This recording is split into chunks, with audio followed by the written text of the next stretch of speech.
बहुनाम जन्मनाम अन्ते। बोलो बहुनाम जन्मनाम अन्ते ज्ञानवानं मां प्रपद्यते। ज्ञानवानं मां प्रपद्यते वासुदेव सर्वमिति। वासुदेव सर्वमिति स महात्मा सुदुर्लभ। स महात्मा सुदुर्लभ। बहुत जन्मों के बाद ये दिव्य ज्ञान पाकर मनुष्य सर्वत्र वासुदेव का साक्षात्कार करता है। जैसे स्वप्ने में सब चीज स्वप्न रूपी चैतन्य से बनी है और उसी में रह रही है, ऐसे समस्त जगत वासुदेव में से उत्पन्न हुआ है और वासुदेव में ही विचरण कर रहा है। लेकिन ये बात समझ में जब आए तब तो निहाल हो जाएगा। फिलहाल मान लेने से भी बहुत सारा राग द्वेष नासमझी मिट जाती।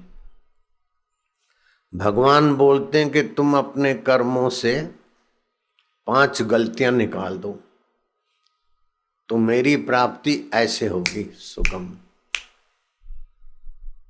एक तो कर्मों में से नासमझी निकाल दो। जैसे बंदर सकड़े मुंह के बर्तन में हाथ डाल देता है, फिर वो फंस जाती मुट्ठी। पैर पटकता है, हाथ पटकता है, पूंछ पटकता है, सिर पटकता है, सब कुछ करता है। डबल भी कर लेता है, सिंगल भी कर लेता है। लेकिन वो मुट्ठी पकड़ रखी ना, वो ना समझी कि वो खोल देवे तो अभी मुक्त हो जावे। जैसे पतंगिए हैं तो दिए के तरफ आते ना समझी के, और मजा लेने को सुबह होते होते उनकी तबाही हो जाती है। तो आप कर्मों में से नासमझी हटा दो। शादीशुदे हैं, युवान युवतियां हैं, पता नहीं चलता। दिन में संभोग करने से आंखों की रोशनी और बुद्धि का प्रभाव नाश हो जाता है। अमावस्या और पूनम को संभोग करने से विकलांग संतान पैदा होती है। अगर संतान पैदा नहीं हुई तो भी जीवलेवा बीमारी पकड़ लेती है। एकादशी के दिन अन्न खाना अथवा अन्न में भी चावल खाना ये नासमझी है। स्वास्थ्य के भी और पुण्य का भी हानि करते हैं। सूर्योदय के बाद भी सोए रहना ये नासमझी है। रात को देर से भोजन करना और दिन में भोजन करके सोना, ये सारे हकीम डॉक्टर लगे हों उसको ठीक करने, ठीक नहीं होगा, बीमार रहेगा। पश्चिम की हवा आता है उस कमरे में जो रहता है, बीमार रहेगा। कर्मों में से नासमझी निकाल दो। जो भी दुख है वे सब नासमझी का ही परिणाम है। किसी का 4 बेड वाला मकान देखकर अपने 2 रूम वाले मकान के प्रति आपको ग्लानि हो गई। लेकिन कुछ ऐसे भी हैं जो 1 रूम में भी मजे से जीते हैं। किसी के गहने गांठे कपड़े देखकर आपको अपने गहने गांठे कपड़ों के प्रति असंतोष हो जाए, ये नासमझी है।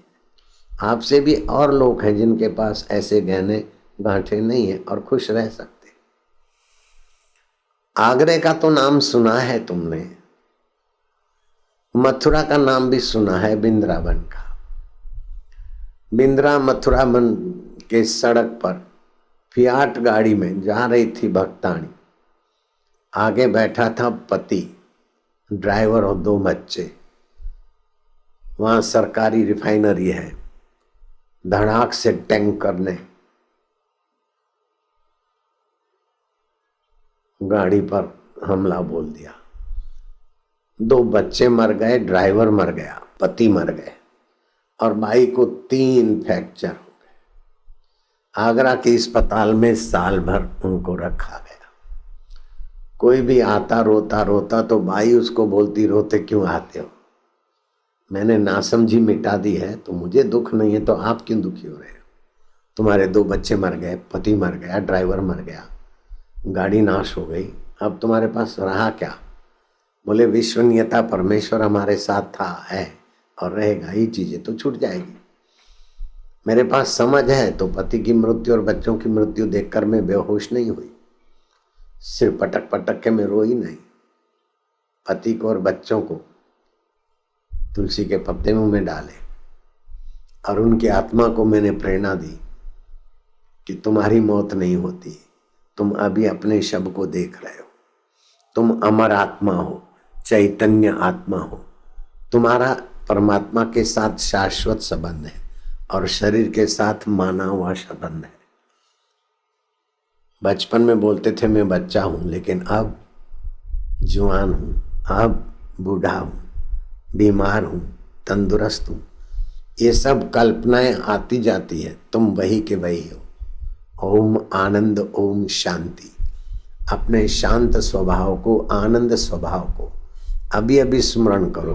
पुत्रों, पतिदेव, ड्राइवर बेटे, जैसा जिसका होनी होती है ऐसा होता है। अब मैं रोऊं और तुमको मेरे आंसू पीने पड़े, वो ना समझी मैंने सत्संग से निकाल दी।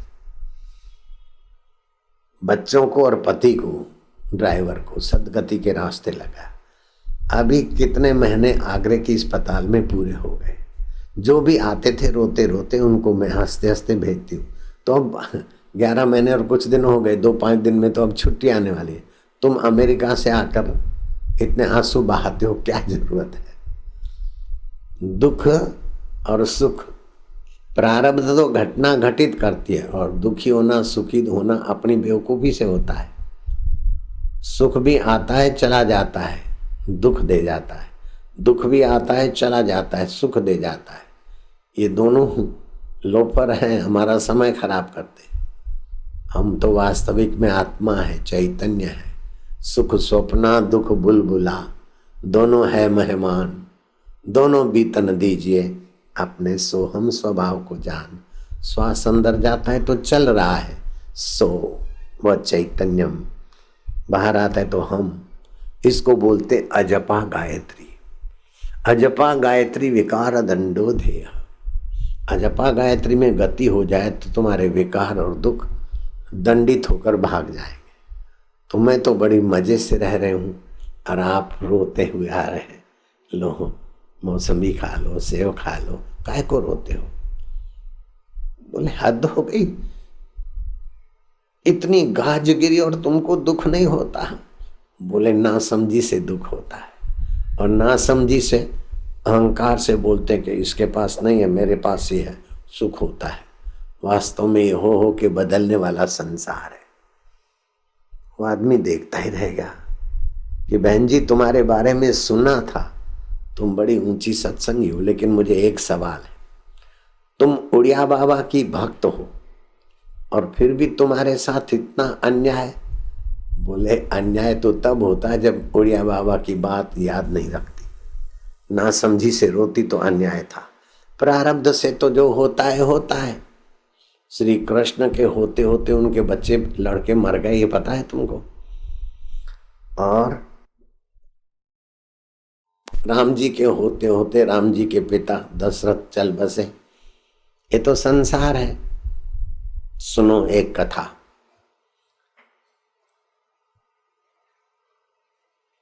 यूपी में कानपुर है, आप लोग जानते हैं। कानपुर में एक बाई, उसका बेटा डॉक्टर, प्रसिद्ध डॉक्टर था, टंडन साहब। बाई ने अपने बेटे को बुलाया, टंडू, यहाँ तो कोई टंडू नहीं है ना? ओ बेटे टंडू, है टंडू? हाँ माँ हाँ, तेरा जमाई भी आया है, बेटी भी आई है, पत्नी को बुला ले, सारा परिवार आ जाओ। ध्यान से सुनो, जो जीवन भर नहीं समझा सके वो अभी समझाती हूँ। खांसी है तो गले को है, नींद नहीं आती तो शरीर को नींद नहीं आती, भूख कम लगती है तो पेट की गड़बड़ है। मुझ में कोई गड़बड़ नहीं है, मैंने ना समझी निकाल दी है। मैं तो आनंद स्वरूप आत्मा हूँ, चैतन्य हूँ, साक्षी हूँ। बहू रानी बोलती नहीं नहीं सासू माँ, हम तुमको नहीं जाने देंगे। शादीशुदी बेटी बोलती है माँ, दादी माँ, हम नहीं जाने देंगे। अरे छोड़ो, ये तुम्हारा रुदन और विलाप मुझे फंसा नहीं सकता। गुरु का सत्संग से मैंने नासमझी हटा दी है।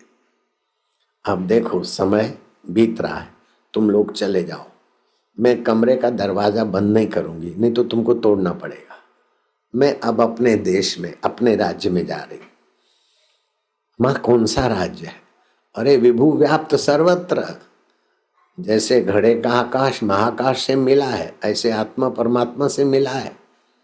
इस शरीर का ढांचा उतरते ही हम व्यापक ब्रह्म हो जाएंगे।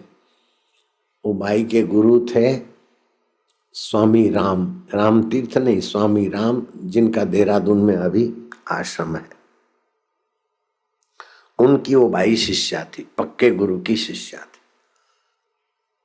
नहीं रुदन चालू हो गया।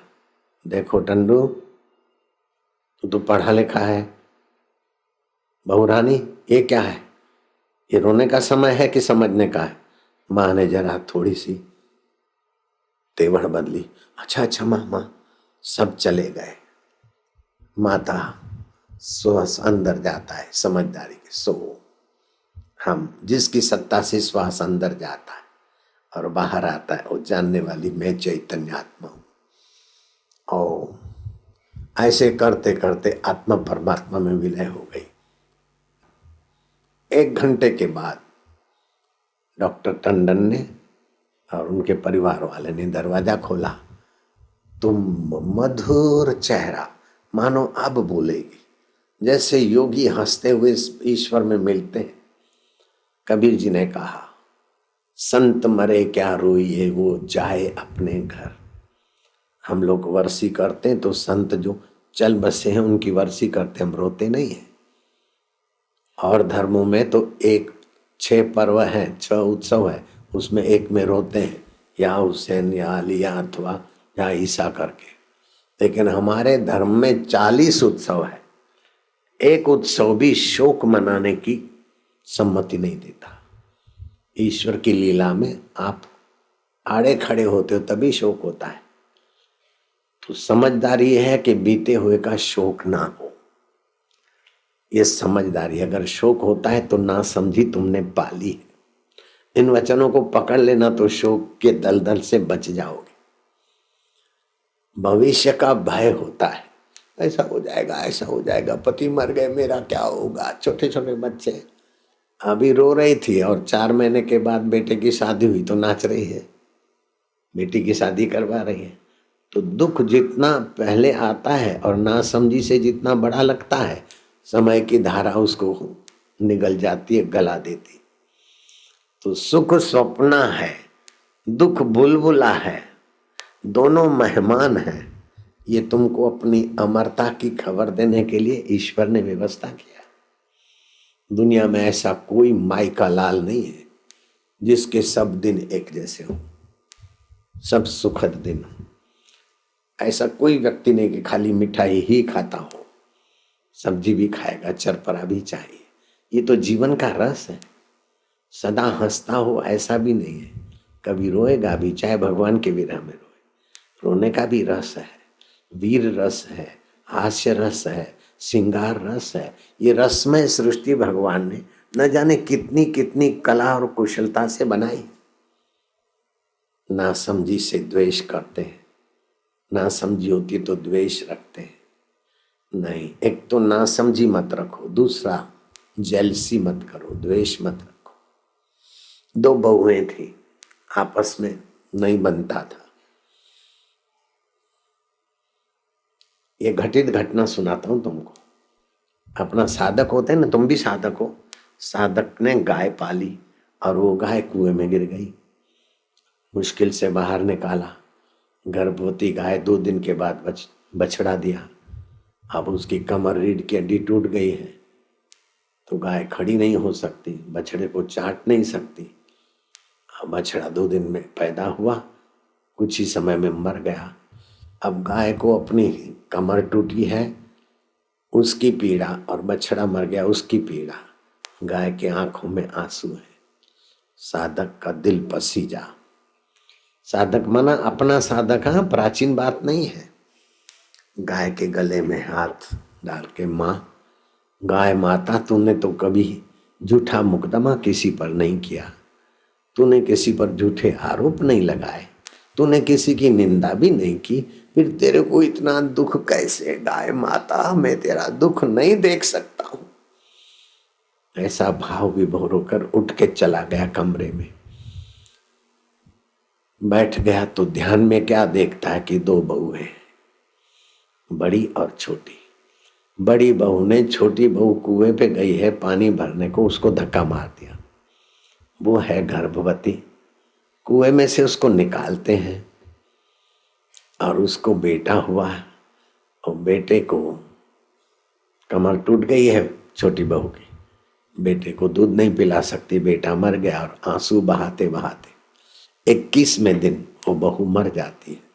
साधक ने अपनी माँ को कहा कि माँ 10 दिन तो हो गए, 10 दिन और जिएगी गाय। यही बड़ी बहू है जो छोटी बहू को द्वेष में आकर धकेला था कुएं में। तो अब वो गाय होकर अपना कर्म भोग के 21वें दिन चली जाएगी। और सचमुच वो 21वें दिन गाय मर गई। तो द्वेष से अगर किसी को आप नुकसान पहुंचाते हो तो देर सबेर किसी न किसी शरीर में आकर वो नुकसान आपको उठाना पड़ता है। तो ना समझी भी हटाओ और द्वेष भी हटाओ। सदना नाम का आप तो सुना होगा कथाओं में। सदना नाम का भक्त जगन्नाथपुरी भगवान की यात्रा करने जा रहा था। शाम के समय किसी गांव में आवाज दिया, है कोई भगवान का प्यारा, मुझे रात भर निवास दे। तो चौराहे पर यात्री बैठते थे, लोग ले जाते थे अपने घर। एक सुंदरी आई, बोले चलो महाराज। महाराज ने खाना वाना खाया, सो गए। रात्रि के 11-12 बजे होंगे।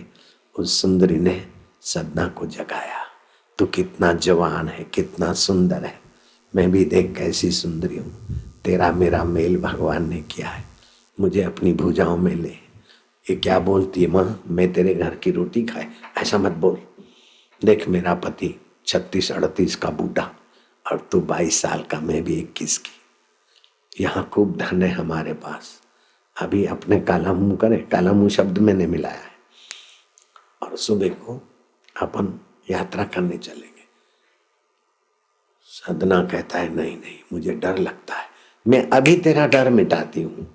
गई और अपने सोए हुए पति के गले पर तलवार मार दी। धड़ और गर्दन अलग हो गई। चांदनी में चमचमाती लाल तलवार, देख तेरा भाई काट के आ गई। अरे दुष्टा, तू ये क्या करती है? बोले देखो, ज्यादा उपदेश मत सुनाओ। स्त्री को काम जोर पकड़ता है तो उसकी तृप्ति नहीं होती तो क्रोध होता है। मैं तुमको क्रोधित होकर मुसीबत में डाल दूंगी। अरे तू स्वयं मुसीबत है, मेरे को क्या मुसीबत में डाले? उसने बहुत कुछ अनुनय विनय किया, लेकिन सदना फिसला नहीं।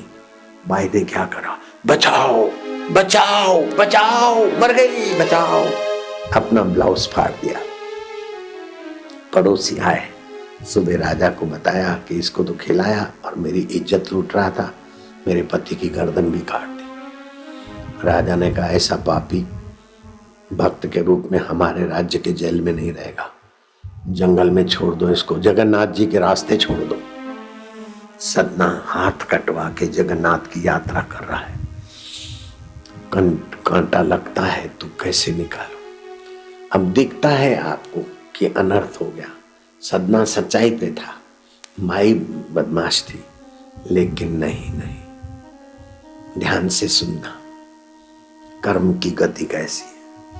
जाते जाते एक दिन की यात्रा बच गई। आज शाम को थका मांदा सदना पड़ा है। प्रभु तू चाहे तो मेरे लिए डोली भेज सकता है, रुद्र प्रताप राजा को तू स्वप्न दे सकता है। चला नहीं जाता, कांटे चुभ गए। प्रभात को डोली आ गई, बिठाया और जगन्नाथ भगवान के अंदर, जहां पुजारी के सिवाय कोई नहीं जा सकता, हाथ कटे सदना को ले गए। क्यों? कि राज्य के गेस्ट हो। हम भी जाते ना, जैसे कर्नाटक में गए तो राज्य के गेस्ट, कश्मीर में गए तो राज्य के गेस्ट, छत्तीसगढ़ गए तो राज्य के गेस्ट, तो आगे पीछे सुविधा और पुलिस सेवा में होती है, तो सारे सिपाही विपाही सेवा में, राज्य अतिथि, राज्य का मेहमान। सदना का दिल पसीजा कि प्रभु मैंने कोई पाप नहीं किया, तो हाथ कट रहे थे उस समय तुम कहाँ थे? और अब जरा सो प्रार्थना की कल, और रातों रात राजा रुद्र प्रताप को स्वप्न दिया और मुझे ये डोली वाले उठाकर मंदिर में ले आए, तुम्हारे रूबरू हो रहा हूं। कटे हुए हाथ, ये क्या तुम्हारी सृष्टि में न्याय?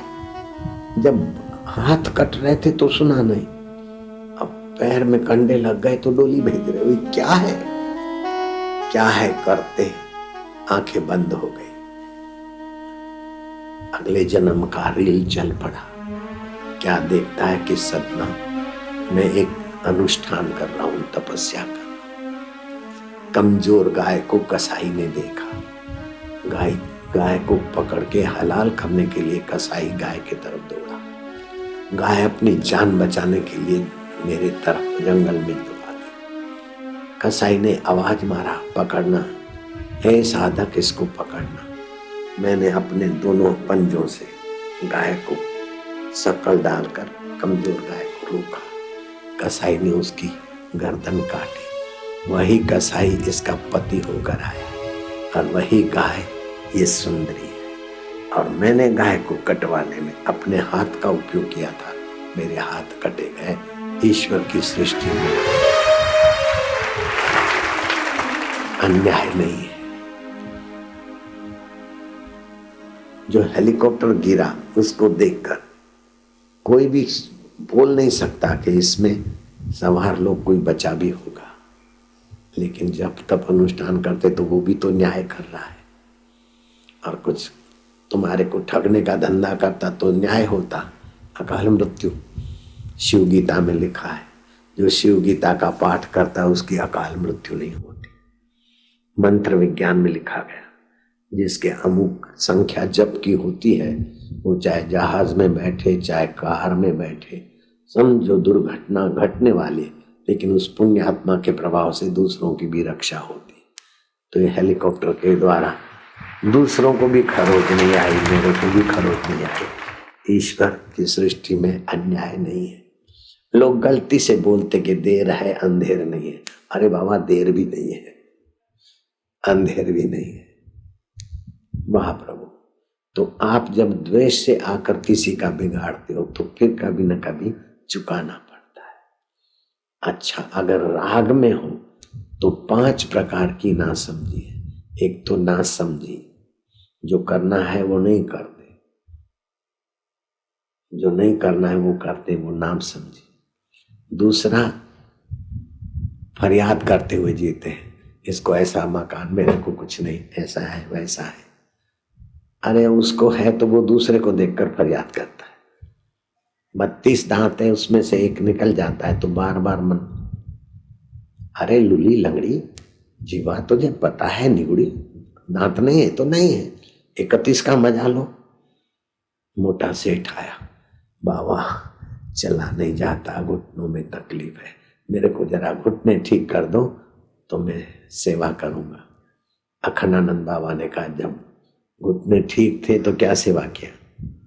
अभी धन दौलत है तो सेवा कर, जो नहीं है उसकी मांग करते, जो है उसका उपयोग करना। दूसरा एक अट्टा कट्टा आया, बाबा 10-20 लाख मिल जाए तो मैं दान पुण्य करूंगा। अरे अभी तू शरीर से सेवा करना मूर्ख। तो जो नहीं है उसकी कल्पना करते, ये मिल जाए ये मिल जाए, लेकिन जो है उसका सदुपयोग करो, ये समझदारी। कश्मीर में हम गए कि लोग शादी करके कश्मीर तेरे पास आते तो क्या है, तो कश्मीर की नाव में बैठे सजी धजी, जिसमें लवर लवरियां बैठते हैं, दुल्हा दुल्हन बैठते हैं, हम भी बैठे उसमें। नाव चली, नाव वाला खिसक के मेरे पास आया, बोले बाबा जी मेरे भाग्य में कहीं बम्बई देखना है तो। मैं क्या, बम्बई वाले इधर झक मार रहे हैं और तू बम्बई देखने के लिए भाग्य दिखा रहा है, पागल। तो जो जहां है वहां सुखी नहीं है, जिसके पास जो है उसका सुख उपयोग नहीं करता। ऐसा हो जाए, ऐसा हो जाए, ऐसा हो जाए। और नेता लोग भी ऐसी अंधी राह को हवा देते रहते हैं कि हमें वोट दे दो, हम ये कर देंगे, वो कर देंगे, वो कर देंगे। अरे बबलू नेता, रावण ने अपने रियासत के लिए सोने के घर बना दिए, सोने की लंका। भगवत शांति, भगवत ज्ञान के बिना सोने की लंका वाले रावण को संतोष नहीं था। लंका की सुंदरियों में भी उसको पूरा संतोष नहीं हुआ, तो सीता जी को लेकर अपनी मुसीबत बुला ली। जब तक अंतरात्मा में तुम संतुष्ट होने की कला नहीं जानते हो, सोने की लंका मिलने के बाद भी वासना नहीं मिटती, दुख नहीं मिटता। लेकिन मैं धन्यवाद दूंगा शबरी को, उसके पास विद्या नहीं थी, सोने की लंका नहीं थी, मतंग गुरु का सत्संग था। शबरी इतनी आत्मरस में तृप्त थी कि श्री रामचंद्र जी उसके झूठे बैर खाते। सोने की लंका वाले रावण को तो तीरों का निशाना बनाते, और शबरी के झूठे बैर, क्योंकि उसमें परमात्मा प्रेम है। मेरे प्रभु जी आए, उसका मैं प्रभु में मिल गया है। तो बच्चों को जब बड़े होंगे और हमें सुख देंगे, उस भाव से बच्चों को पालते पोसते हो तो ना समझिए। बच्चों ने जन्म लिया है, सुख दे चाहे कुछ दे। और जो लोग बच्चों को सुख देंगे इस भावना से पालते पोसते हैं, उन्हीं के बच्चे उनको दुख भी ज्यादा देते। जो भरोसा ईश्वर पे करना चाहिए, जो भरोसा सत्कर्म पे करना चाहिए, वो भरोसा बेटों पर किया तो बेटों की बहुएं और बेटे तुमको डांटेंगे, पक्की बात है। अब बेटे पर फरियाद मत करो, बहू की फरियाद मत करो। ईश्वर को कहो कि तेरे पर भरोसा ना करके इन हाड़ मास के व्यक्तियों पर भरोसा किया, इसलिए ऐसा हो रहा है। महाराज आपने अच्छी कृपा की, समझ दे दी। वाह वाह प्रभु वाह। सकड़े मुंह के बर्तन में बंदर हाथ डालते और फिर उसमें खजूर, छुआरे, मूंगफली के बड़े बड़े दाने भरते हैं, गुड़ के टुकड़े, मुट्ठी पकड़ते हैं। आप फंस गए, क्योंकि जमीन में गड़ा हुआ बर्तन है।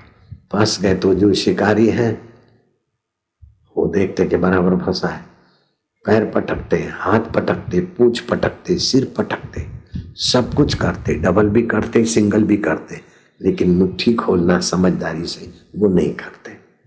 तो शिकारी आता है, गले में पट्टा डालता है और हाथ को जोर से डंडा मारता है तो मुट्ठी खुल जाती। मौत आकर डंडा मारे और ममता की मुट्ठी खुले, उसके पहले भगवान में ममता रखो।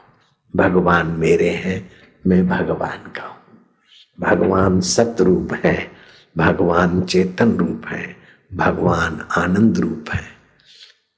कम से कम वो आगरे की अस्पताल में साल भर पड़ी रही, उस बाई की कथा से भी अपने मन को ऊंचा कर लो। अथवा तो कानपुर की बुढ़िया, टंडू की माँ, ऐसे शांत। बाद में उस कमरे में कोई जाते तो टंडू की माँ की भक्ति के प्रभाव से बड़ी शांति मिलती। ये मिल जाए, वो मिल जाए, नहीं मैं अभी शांत हूं। तो रात को सोते समय बिल्कुल आपको, मैं अभी 72-73 साल हो गए ना, ज्यादा लोगों के बीच नहीं रहना चाहता हूं। जल्दी से जल्दी साधकों का भला हो जाए, फिर मैं एकांत में गुजारूंगा समय। पहले घूमने जाता था रोज, तो लोग मिलते थे, अब घूमना भी बंद कर दिया, अंदर ही घूम लेता हूं। सुबह लोग धूप में बैठ बैठ के मैंने संदेशा भेजा कि हम घूमने नहीं जाएंगे उधर, समय खींच लेते लोग, अब ज्यादा समय नहीं दे पाऊंगा। नानक जी 60 साल में निवृत्त हो गए तो मुझे 73 हो रहा है। एक सार बातें बताता हूं आपको, जल्दी आपका कल्याण हो। रात को सोते समय क्या करोगे? पश्चिम के तरफ सिर करके सोओगे तो चिंता पीछा नहीं छोड़ेगी। उत्तर के तरफ सिर करके सोओगे तो बीमारी और अकाल मृत्यु का भय बना रहेगा। पूर्व अथवा तो दक्षिण के तरफ सिर करके सोना।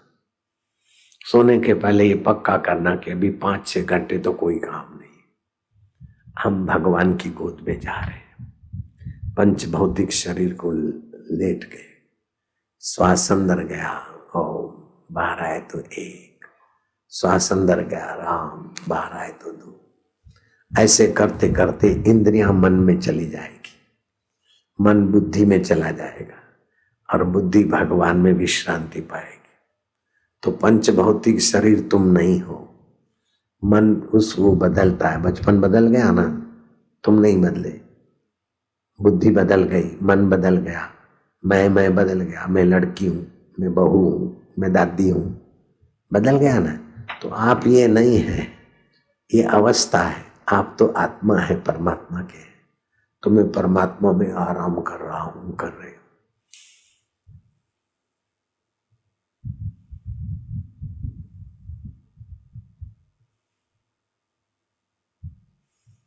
ओम ओम। अगर मन इधर उधर जाए तो गाय के गोबर का कंडा जलाकर उस पर घी की 10-5 बूंदे अथवा तो कोपरे का तेल या कुछ भी धूप करो घर में और उसी में प्राणायाम करो तो स्वास्थ्य बढ़िया रहेगा। मैं रोज करता हूं ऐसा। 1 किलो भोजन खाते, 2 किलो पानी पीते और श्वासोश्वास से 10 किलो शक्ति लेते हैं तो हवामान ताकत वाला होता है, तो शरीर मजबूत रहेगा। सोते समय ये कर लो, सुबह पूजा के समय कर लो। मैं कटी वस्त्र कच्छा पहनकर फिर आसन प्राणायाम करता हूँ, रोमकूप से भी वायु लेता हूँ, श्वास से भी लेता हूँ, तो शरीर रुष्ट पुष्ट रहे, तंदुरुस्त रहे। लेकिन शरीर है, कभी बीमार भी हो जाएगा। लेकिन मैं बीमार हूँ ऐसी बेवकूफी ना करो, ये ना समझी है। बीमार होता है शरीर, ना समझ बोलते मैं बीमार हूँ। दुख आता है मन में, ना समझ बोलते मैं दुखी हूं। चिंता आती है चित्त में, ना समझ बोलते मैं चिंतित हूं। आप ना समझी निकाल दो।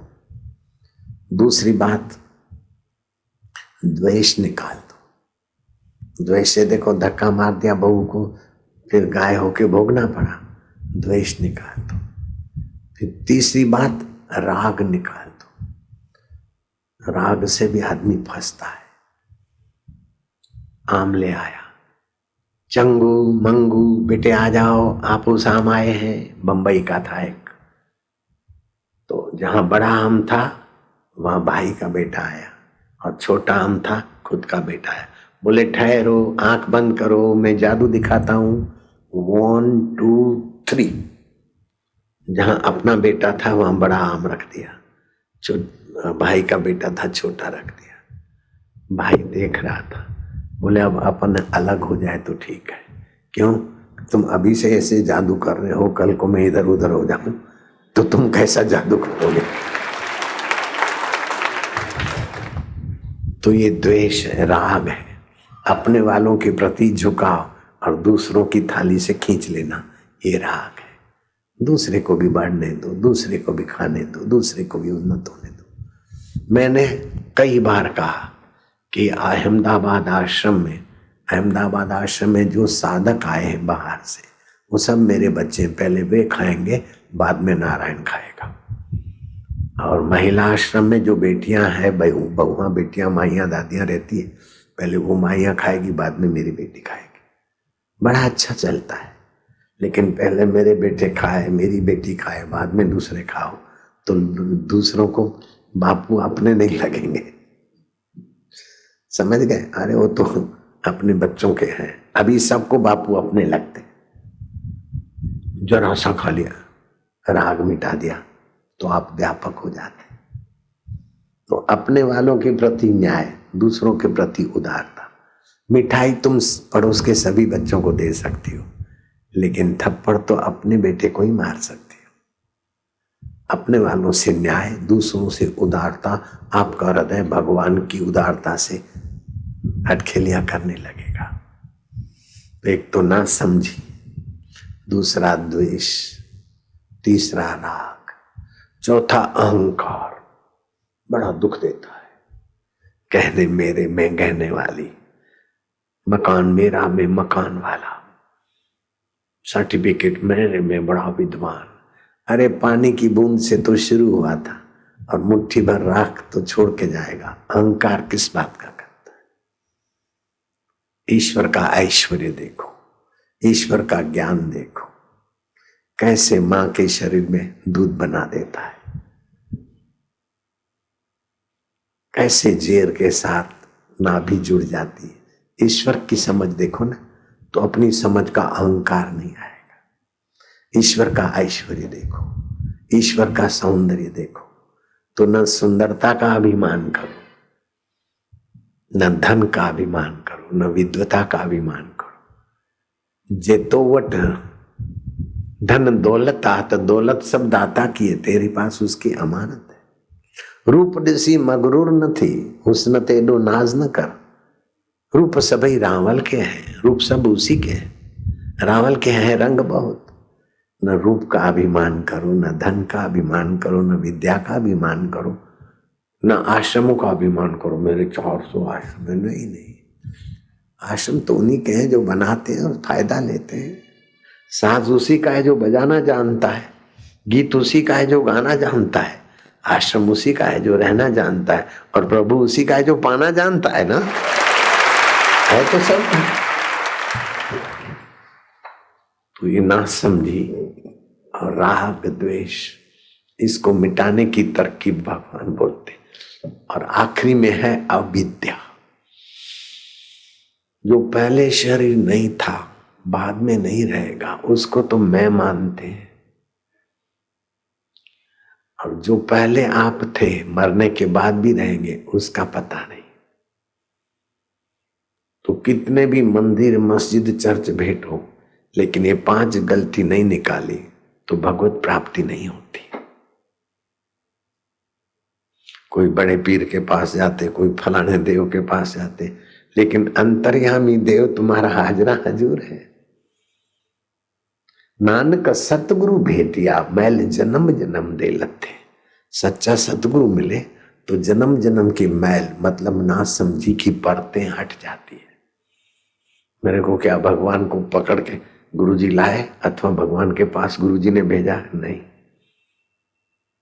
भगवान को बनाना नहीं है, जगत को बदलना नहीं है, केवल समझ बदल दो, मौज हो गई। शरीर को मैं मानना छोड़ो, सुख दुख को सच्चा मानना छोड़ो, मान अपमान को सच्चा मानना छोड़ो। 3 चीजें होती है। एक होता है सत्य, जो पहले था, अभी है, बाद में रहेगा। दूसरा होता है मिथ्या, जो पहले नहीं था, बाद में नहीं रहेगा, अब भी दिखता है।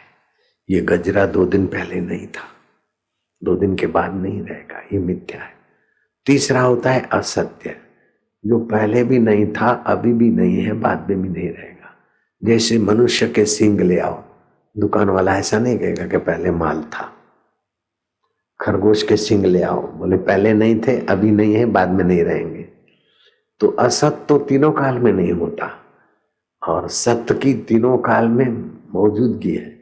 मिथ्या को सच्चा समझकर दुख पैदा होता है गजरा कोई ले आया, वाह, लेकिन रोज मिलता रहे, नहीं, ये तो आएगा जाएगा।